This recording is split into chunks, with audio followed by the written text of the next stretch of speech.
Good day, friends. It is me, HLModTech, and I am back with another fun, fast Tinkercad 3D printing project. So let's get cracking. Friends, I've got a little fan that I want to power with this adapter.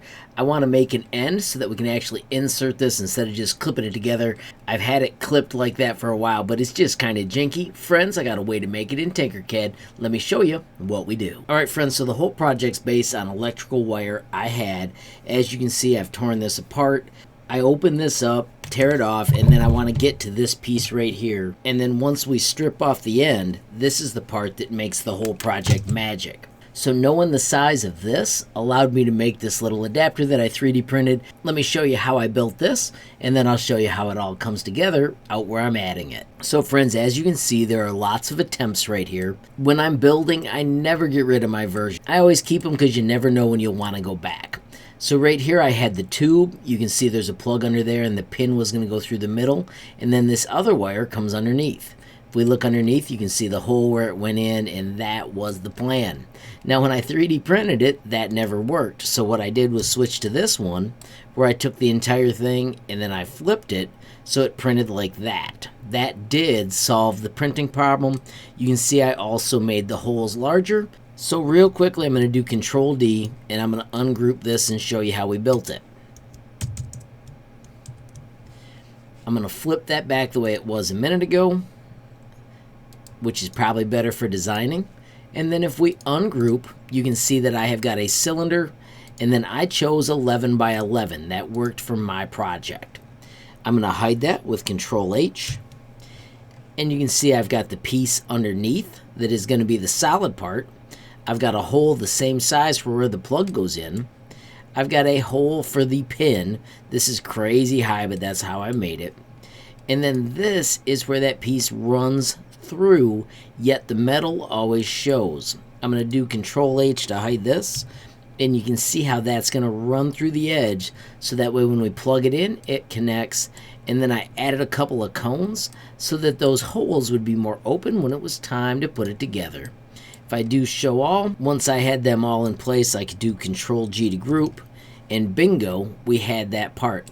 Now I'm not telling you the measurements you would use for yours because everybody's plug is probably going to be different. I will highlight that I built in millimeters. I do find it so much easier for a project like this.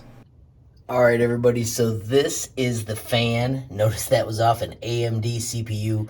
Fits in the hole pretty decent after I made that mount, and now I'm actually going to wire it up a little bit more permanently. Alright everybody, so I 3D printed an adapter so this 12 volt power supply can power my fan. I can simply plug it in and unplug it whenever I need to. My whole system back here, you can see, used hot glue. Right now I'm going to solder them up so that they stay together. You can see I got it all plugged in. Before you actually do all the work, you do want to make sure you're getting the exact airflow that you expect. And that is what I want, so now I'm ready to solder it up. Alright everybody, so the hot glue kept coming off while I was soldering this. So I'm going to put the hot glue on afterwards. Let me show you how this works. There are two holes. There's one larger hole for this piece of wire, and then this is a paper clip that actually fits in the receptacle.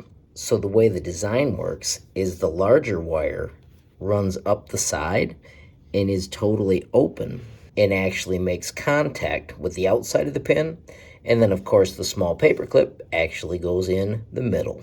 There you can get a good look at both holes. Notice the smaller one is the pin, and then the larger one is the wire. Of course, you do have to make sure you know which one is positive and which one is negative when you're connecting up your device.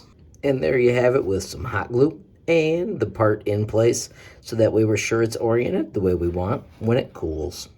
Of course, let's end with a final test. And friends, there you have it, plugged in and working just like you'd expect. How cool is that? So there you have it, friends, a fun, fast Tinkercad plug for a common DC adapter. Once again, friends, I highly recommend a caliber so you can do all your measurements. And friends, since I'm making this design public, you'll be able to open it up, ungroup it, and make the measurements fit the plug that you're working with. Friends, of course, if you found the video useful, please give it a like. Please also hit that share button so more people can learn about HLModTech. Of course, friends, you totally make my day if you take time to leave a comment down below. And if you haven't subscribed yet, yet? What are you waiting for? Smash that subscribe button, and last but not least, hit that notification bell if you want to be the first to know when there's a brand new video from me, HLModTech. Thanks for watching. Have a great day.